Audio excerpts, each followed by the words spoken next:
Hello and welcome to my YouTube channel. इस video में आप लोगों को मिलेगा राजा राम मोहन राय के सामाजिक एवं धार्मिक विचार। ठीक है, ये जो नोट्स है इसमें थोड़ा राइटिंग मेरा गंदा है क्योंकि बहुत ही रात रात को मैंने लिखा है आधी आधी नींद में, तो इसलिए राइटिंग थोड़ा गंदा है। लेकिन नोट्स जो है A1 मिलेगा आपको।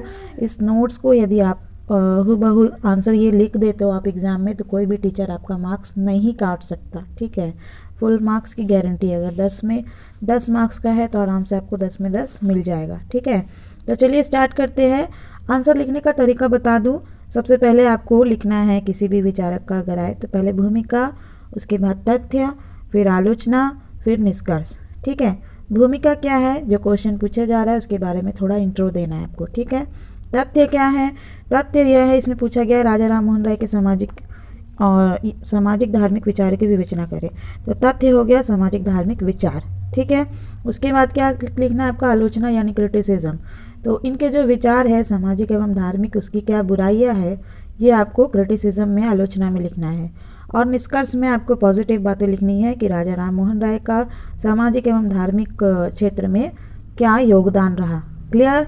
चलो अभी मैं अच्छे से आपको आंसर बता देती हूँ, समझा देती हूँ, फिर आपको और अच्छे से स्पष्ट हो जाएगा। ठीक है, राजा राम मोहन राय के सामाजिक धार्मिक विचारों की विवेचना करें, ये क्वेश्चन है। तो इसमें भूमिका आप लिखेंगे राजा राम मोहन राय के बारे में। राजा राम मोहन राय को आधुनिक भारतीय समाज का जन्मदाता कहा जाता है। उन्हें आधुनिक भारतीय सामाजिक और राजनीतिक चिंतन का सिरमौर कहा जाता है। उनका जन्म सन 1772 में बंगाल के हुगली जिले के राधानगर ग्राम में हुआ था। एक समाज सुधारक, धार्मिक सुधारक, राजनीतिक विचारक और शिक्षाविद के रूप में उन्होंने देश की समस्याओं के लगभग सभी प्रमुख पहलुओं को छुआ और उनके समाधान प्रस्तुत किए। ठीक है, राजा राम मोहन राय के जो सहयोग थे किन किन क्षेत्र में थे, धार्मिक क्षेत्र में, राजनीतिक क्षेत्र में, सामाजिक सुधार के क्षेत्र में और शिक्षा के क्षेत्र में भी उन्होंने काफ़ी अच्छा कार्य किया।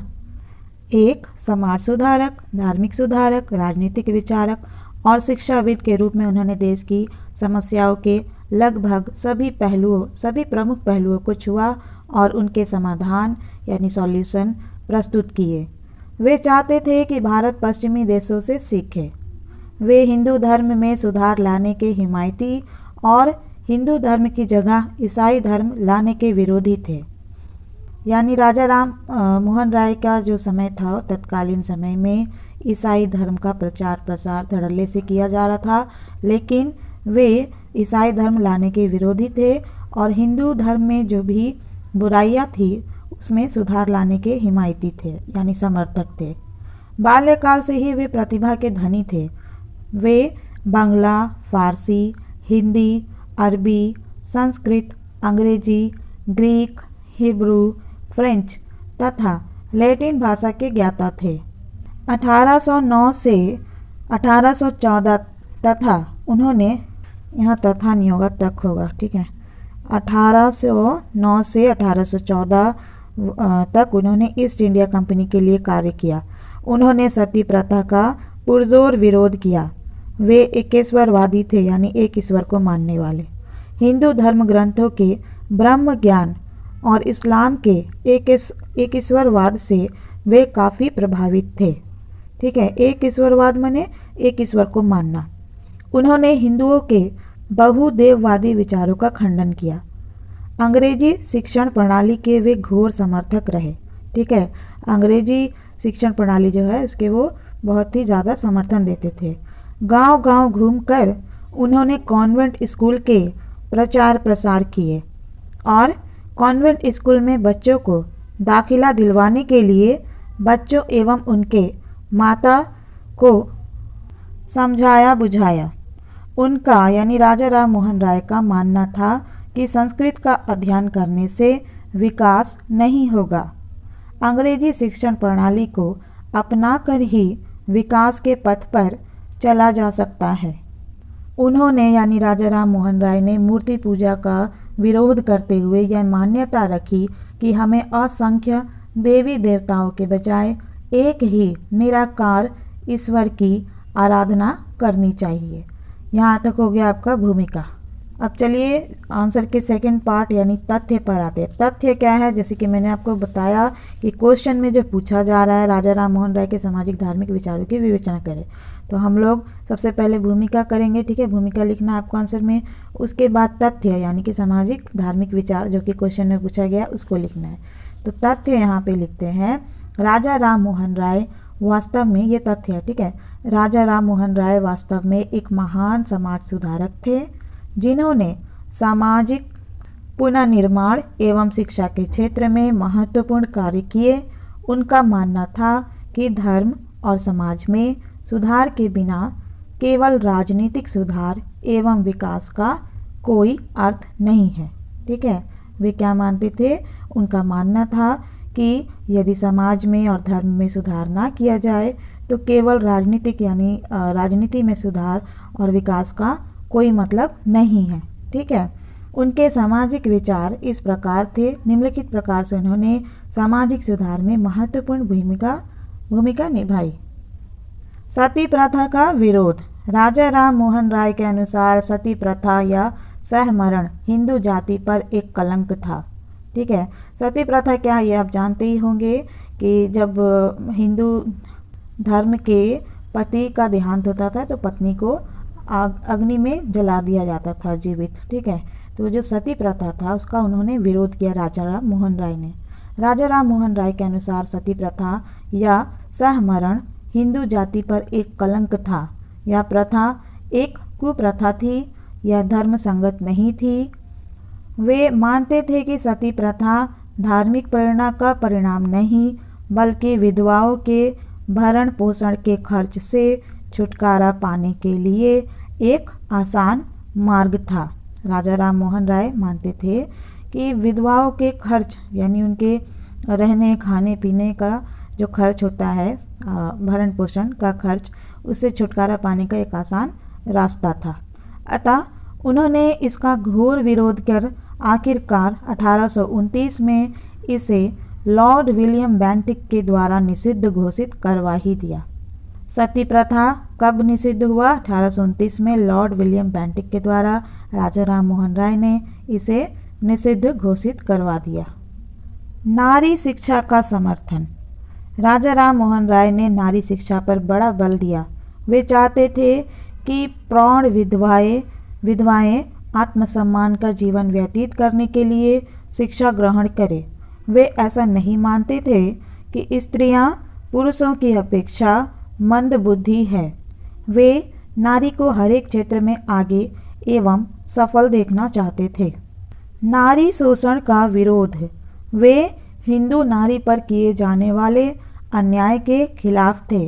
वे चाहते थे कि मृत पति की पत्नी को उसके पति की संपत्ति में हिस्सा मिले।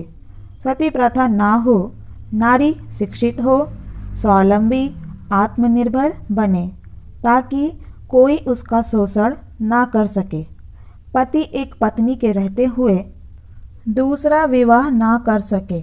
सरकार से उनकी ऐसी चेष्टा थी। वे चाहते थे कि बाल विधवाएं पुनर्विवाह करें यानी फिर से उनका विवाह हो, जिनकी कम उम्र में जिनके पति का देहांत हो गया उनका फिर से विवाह हो, और प्रौढ़ विधवाएं शिक्षा ग्रहण कर मान सम्मान के साथ जीवन व्यतीत करें। वे भारतीय महिलाओं को लालावती, गार्गी, मैत्रेयी आदि जैसी सशक्त महिला बनाने की प्रेरणा देते थे। मूर्ति पूजा का विरोध। वे मानते थे कि मूर्ति पूजा हिंदू धर्म का चलन नहीं अपितु बाद में इसका चलन हुआ है, इसलिए उन्होंने मूर्ति पूजा का विरोध किया। उनका कहना था कि उपनिषद अद्वैतवाद की शिक्षा देते हैं जिसमें मूर्ति पूजा का कोई स्थान है ही नहीं। एकेश्वरवाद का समर्थन। इस्लाम धर्म के एकेश्वरवाद ने उनके विचारों का निर्धारण करने में महत्वपूर्ण भूमिका निभाया था। कुरान के तौहीद यानी ईश्वर की एकता की धारणा से प्रभावित होकर उन्होंने हिंदुओं के बहु ईश्वरवादी विचारों का खंडन और एक ईश्वरवाद का समर्थन करने लगे। यानी इस्लाम में मुस्लिम लोग जो एक ईश्वरवाद यानी एक ईश्वर अल्लाह को केवल मानते हैं, तो उससे वे बहुत ही प्रभावित थे और हिंदुओं द्वारा बहु ईश्वरवादी यानी कि बहु ईश्वरवादी विचारधारा यानी बहुत सारे ईश्वर को मानना, इसके विरोध में थे और मुस्लिम धर्म के यानी इस्लाम के तौहीद यानी ईश्वर की एकता की धारणा से वे बहुत प्रभावित हुए और एक ईश्वरवाद का समर्थन करने लगे। आई होप आप लोगों को अच्छे से समझ में आ रहा होगा। वीडियो अच्छी लगी, जानकारी अच्छी लगी तो इसे लाइक जरूर करिएगा, कमेंट करके बताइएगा, ठीक है। जाति प्रथा का विरोध। वे यानी राजा राम मोहन राय जाति प्रथा या व्यवस्था, जाति प्रथा या जाति व्यवस्था कुछ भी कहिए, एक ही मीनिंग है, ठीक है, को हिंदू जाति पर एक काला धब्बा समझते थे। वे जाति प्रथा या व्यवस्था को हिंदू जाति पर एक काला धब्बा समझते थे। उनका मानना था कि जाति प्रथा के कारण जनता में असमानता, भेदभाव पैदा हुआ है। इसी के कारण जनता देशभक्ति की भावना से वंचित रह गई और जनता परस्पर विभाजित हो गए। अंतरजातीय विवाह का समर्थन। राजा राम मोहन राय अंतरजातीय विवाह के पक्षधर थे। उन्होंने शास्त्र का आधार प्रस्तुत करते हुए शैव विवाह पद्धति का समर्थन किया, जिसके अनुसार विवाह के लिए उम्र, वंश एवं जाति का कोई बंधन नहीं होता है। उन्होंने यानी राजा राम मोहन राय ने समाज सुधार को तत्कालीन भारत के लिए अति आवश्यक समझा, क्योंकि उनका मानना था कि यदि समाज के भीतर ही अन्याय हो रहा हो तो स्वाधीन राष्ट्र में भी व्यक्ति की स्वतंत्रता निरर्थक हो जाती है। यानी स्वतंत्र राष्ट्र में भी व्यक्ति की स्वतंत्रता का कोई अर्थ नहीं होगा यदि अपने ही समाज के अंदर अन्याय हो रहा हो। ऐसे देश में राष्ट्रीय स्वाधीनता प्राप्त करने से पहले समाज सुधार करना चाहिए। तथ्य भी मैंने बता दिया। अब आलोचनाओं की बारी। आलोचनाएं, क्रिटिसिज्म। राजा राम मोहन राय केवल हिंदू नारियों के साथ होने वाले अत्याचार एवं अन्याय के विरुद्ध थे, जैसे कि उन्होंने सती प्रथा का विरोध किया, ठीक है, लेकिन उन्हें अन्य धर्म की नारियों के बारे में भी विचार विमर्श करना चाहिए, ठीक है। वे केवल हिंदू नारियों के साथ होने वाले अत्याचार एवं अन्याय के विरुद्ध थे, जबकि उन्हें संपूर्ण नारी जाति के लिए, उनके विकास के लिए विचार विमर्श करना चाहिए, ताकि सभी नारियों का साथ में कल्याण हो सके। उन्होंने यानी राजा राम मोहन राय ने संस्कृत भाषा को बेकार समझा एवं उसका बहिष्कार किया, भारतीय संस्कृति की अवहेलना कर दी। वे यानी राजा राम मोहन राय पाश्चात्य संस्कृति के पक्षधर थे और उन्होंने अंग्रेजी शिक्षण प्रणाली को खूब प्रोत्साहित किया। जैसे कि मैंने आपको तथ्य में बताया था कि उन्होंने कॉन्वेंट स्कूल का प्रचार प्रसार स्वयं किया था, घूम घूम कर गाँव-गाँव में, है ना। तो इस प्रकार वे पाश्चात्य संस्कृति के पक्षधर थे और उन्होंने अंग्रेजी शिक्षण प्रणाली को खूब प्रोत्साहित किया। वे मानते थे कि राज्य का यह कर्तव्य है कि वह अमानवीय सामाजिक प्रथाओं पर प्रतिबंध लगा दे, लेकिन समाज सुधार केवल राज्य के प्रतिबंधों के बस की बात नहीं। इसके लिए देश के प्रत्येक नागरिक को जागरूक एवं उदार होना आवश्यक है। वे आधुनिक शिक्षा एवं प्राकृतिक विज्ञानों जैसे कि गणित, रसायन, शरीर रचना विज्ञान, एनाटॉमी पर विशेष ध्यान दे रहे थे, जिसकी वजह से प्राचीन शिक्षण प्रणाली का दमन हुआ।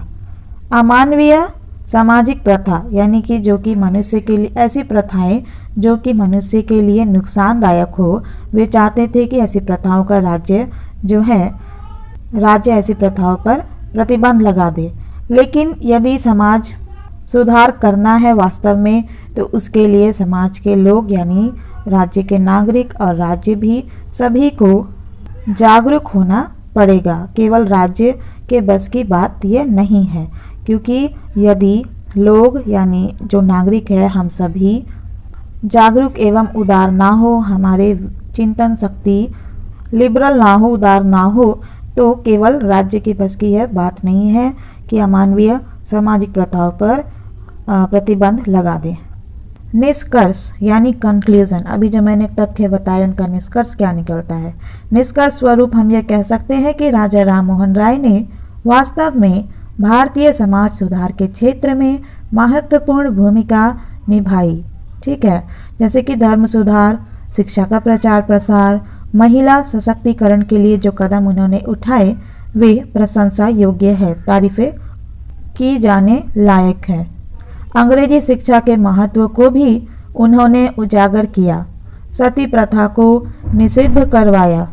उनके जैसे व्यक्तित्व को पाकर भारत गौरवान्वित हुई है। भारत के समाज सुधार, मानसिक सुधार और विकास में उन्होंने महत्वपूर्ण भूमिका निभाई।